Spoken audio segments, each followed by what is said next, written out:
The test is in 4 parts: Part 1, Part 2, Part 3, and Part 4. Now look at Part 1. Part 1. You will hear a conversation between two students.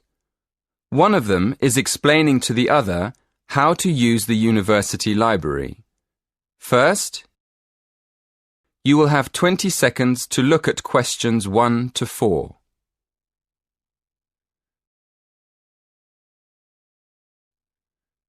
Listen carefully and answer questions 1 to 4. Excuse me, Lily. Could you help me? You know, we've got an essay to write about eating customs across the world. Yeah, we have to borrow some books, don't we?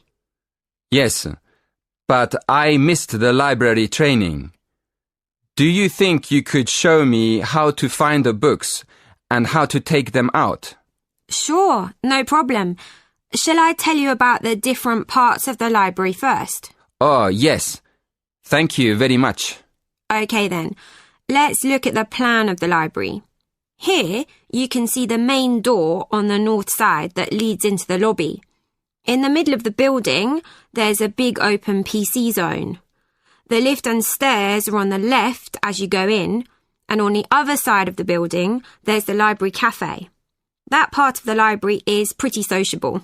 It's a good place to study with friends. I really prefer to study alone. Is there anywhere in the library I can go? Oh, if you like studying in a quiet place, it's better to go upstairs to the silent zone. As you come out of the lift or up the stairs, you'll see a section on your right facing north which is closed off. That's the silent zone. On the other side, facing south, are the bookshelves with all the cookbooks and... Before you hear the next part of the conversation, you will have to look at questions 5 to 10.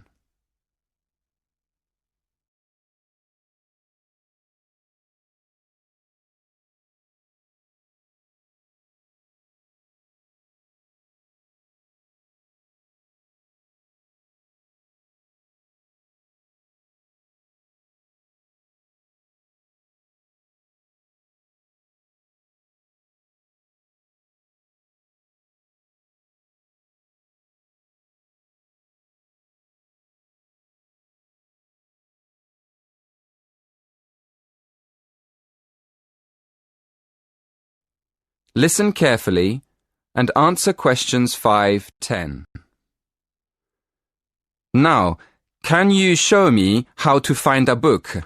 Well, the library's very big, and the books on food could be under cookery, or they could be in history, or even entertainment. So the first thing to do is to look it up in the online catalogue. Where do I do that? It's easy. There are lots of computers in the library for that. Okay, I see. Right, you look up the title first. When you found the book, you'll see it has a class mark next to it. The class mark is 1 or 2 letters and a number. Make a note of the class mark. Then look it up on the plan of the library. The plan shows you exactly what section of the library the books are actually kept in. Thank you very much, Lily. So how do I borrow a book? That's simple too. When you go to the library, you'll have to take your student ID card. When you want to borrow a book, you take it downstairs to the scanner. Then, scan your ID card first. Next, open the book and slide it under the scanner until it makes a sound, a short beep. And that's all you have to do. Oh, sorry, I forgot. At the end, the system prints out a ticket. It's a good idea to keep it for a while, just in case you have a problem with your loan. Thanks again, Lily. You've been really kind. That is the end of Part 1. You now have half a minute to check your answers.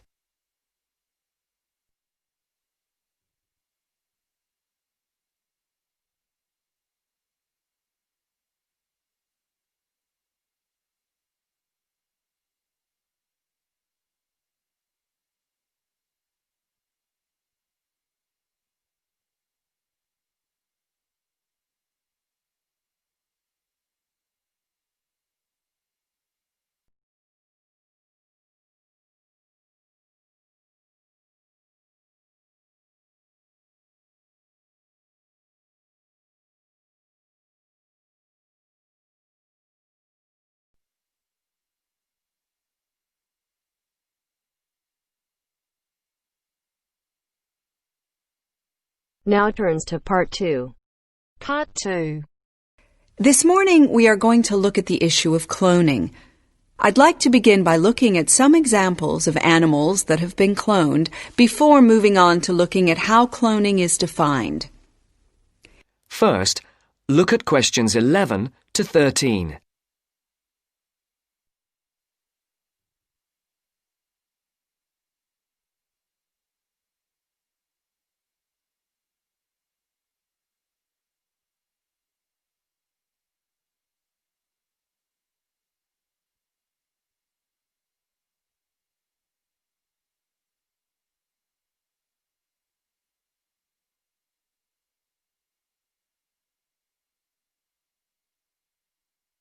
As you listen to the first part of the interview, answer questions 11 to 13.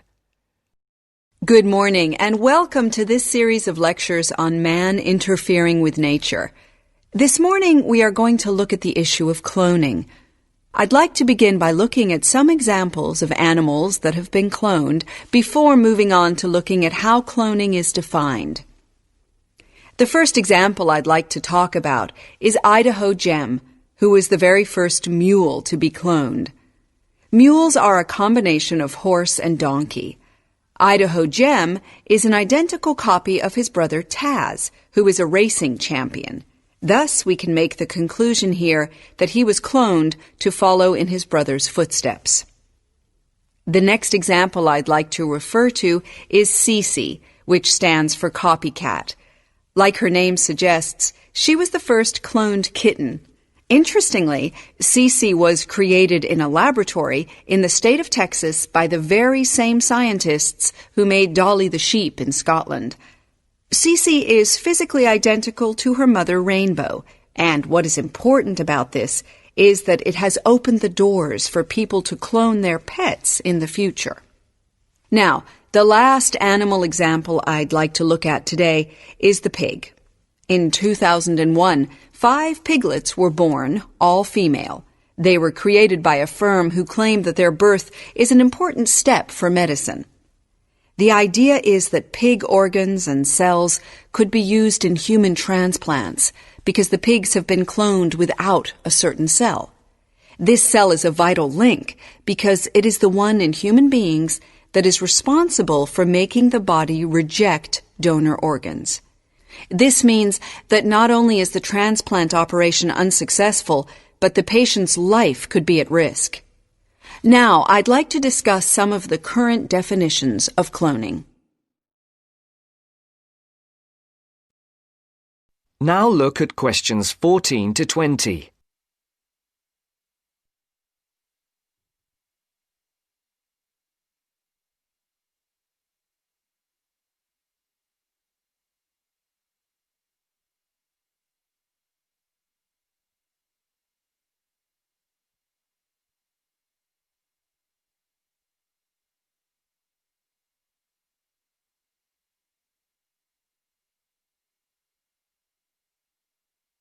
One kind of cloning, the kind commonly found in plants, occurs when plants reproduce themselves around the original plants, known as the parent plants. New plants can then grow. This is quite a natural process by which plants can form more of the same type of plant. Though you may not be aware of it, another type of cloning happens quite naturally in your body when old cells need to be replaced.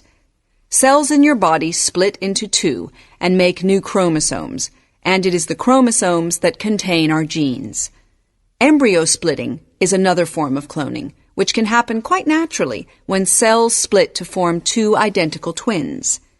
You may then be asking yourself what all the fuss is about, if cloning does in fact happen naturally because sometimes man can interfere with nature and it can work.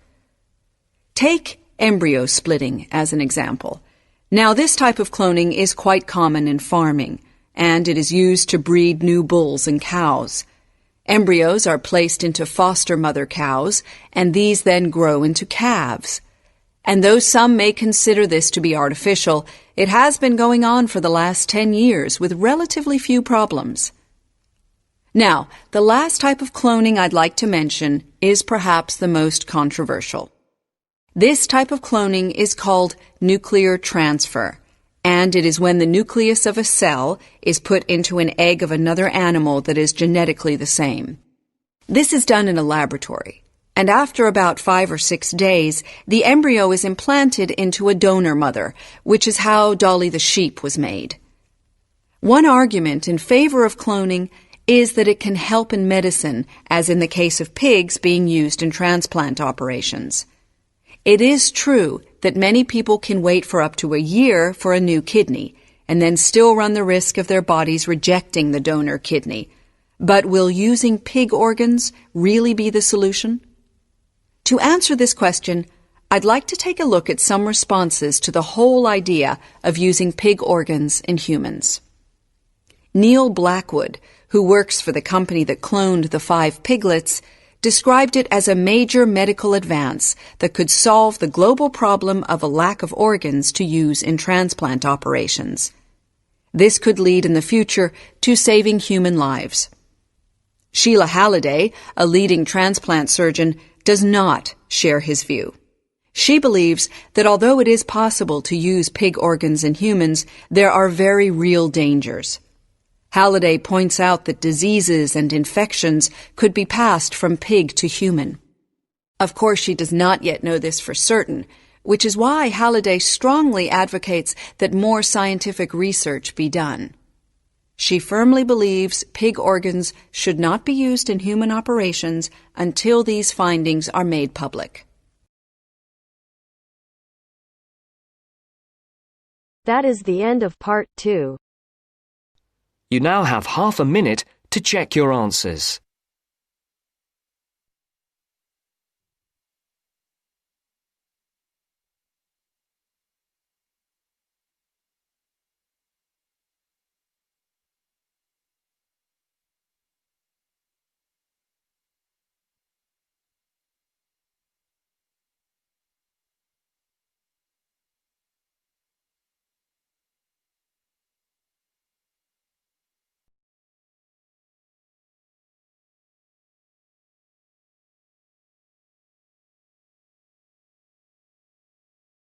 Now turns to part 3. Part 3. You will hear a phone conversation giving information about a health and fitness centre.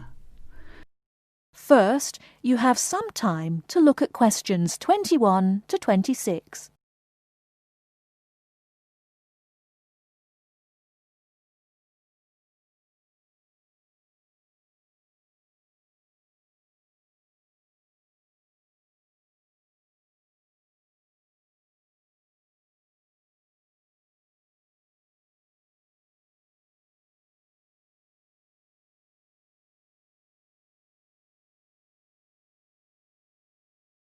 Now listen carefully and answer questions 21 to 26.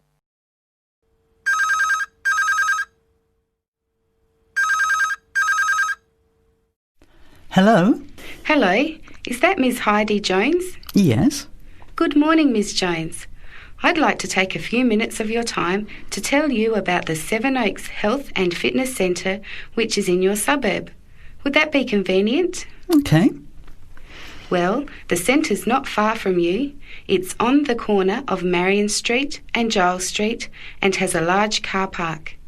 It's open every day of the week, opening on weekdays at 6 a.m. and at 9 a.m. at the weekend. It closes at 9:30 p.m. Monday to Friday and on Saturday at 4 p.m. and Sunday at 2 p.m. We also have childcare Monday to Saturday from 9 in the morning until midday for a small extra charge, so you can leave your children in safe hands while you attend one of our classes, or perhaps have a swim, or if you just want to relax in the spa and sauna or steam room. Talking of classes, we have a very wide range which are designed to suit all different levels of fitness and individual needs. I mentioned the pool just now. Well, in addition to swimming laps or just relaxing, we also offer aqua aerobic classes, which are 45-minute classes that use the therapeutic effects of water. This provides a very safe and effective exercise and is suitable for all fitness levels, as well as being a lot of fun. Many people who haven't been exercising for a while start in the aqua classes, as do people who need to take care after hospital surgery, for example. These classes are very popular and are scheduled every weekday, Monday to Friday, and on Saturday afternoon and Sunday morning. Another very popular activity in the pool area is learning to swim, and these swimming classes are held at 4 p.m. every weekday and in the mornings at the weekend. By the way, they're open to both adults and children of any age.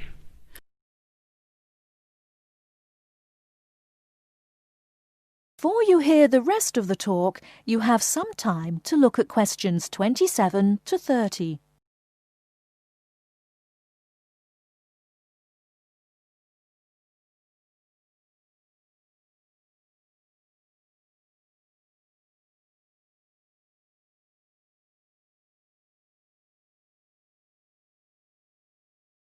Now listen and answer questions 27 to 30. Now, it would take too much of your time to tell you in detail about all our programs, as we have a very wide range of activities at different times. However, I'll just outline some of them. Our super circuit classes are extremely popular, and you get a good aerobic workout while toning your muscles. They're easy to learn, as you combine using hydraulic equipment with exercises guaranteed to give you a good cardio workout. The teachers are very good and there's a fun atmosphere.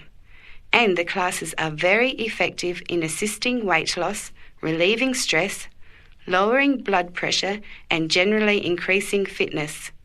Oh, and I haven't mentioned our range of aerobic and step classes of different types which suit all levels. Our specially designed aerobics room holds over 55 people, and our highly qualified and trained staff can advise you as to which class might suit you. We are inviting you to a free 1-week trial period when you can come and try any of the classes or activities before you make the decision to join. By the way, there is also a large and very well-equipped gym, where we offer free fitness assessments and you can have an individual program designed just for you. Also, the cardiovascular room has the latest range of machines which help you burn fat, increase your fitness, or just warm up. They're very popular, as you can forget all about the calorie burning by watching your favourite music videos on TV while you exercise.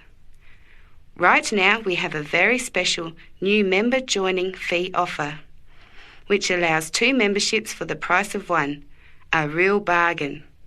So if you can, bring along a friend who'd like to get fit as well in time for summer. Come along and try us out. You can meet the staff. Try out some of the classes for a week, absolutely free. And then, if you like us, sign up for only $110 each for 6 months. Thanks for taking the time to learn about the centre, and I hope we'll see you there soon, Heidi. I'll put one of our brochures in the mail for you right now. Bye for now.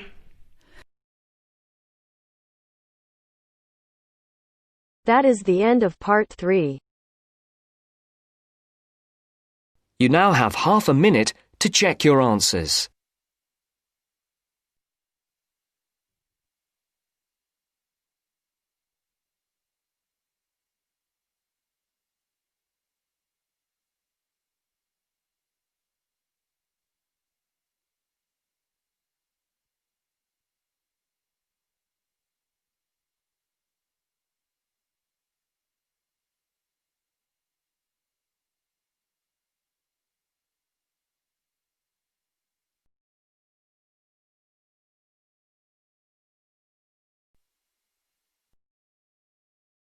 Now turns to part 4. Part 4. You'll hear a programme on the city of Brisbane. First, you have some time to look at questions 31 to 40.